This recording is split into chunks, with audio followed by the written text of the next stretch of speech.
കൈവണങ്ങി സന്നിധിയിൽ നിന്നിടണം.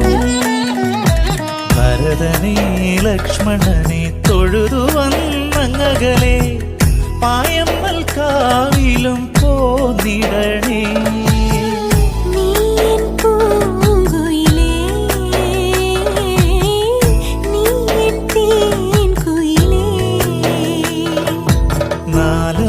നാലമ്പലമണയാനൊരു തുണയായിടാം ഞാൻ, പുതുമഴ നനയാതെ കുടനീർത്തിടാം ഞാൻ. കളമൊഴി ചൊല്ലാൻ പാട്ടുമോ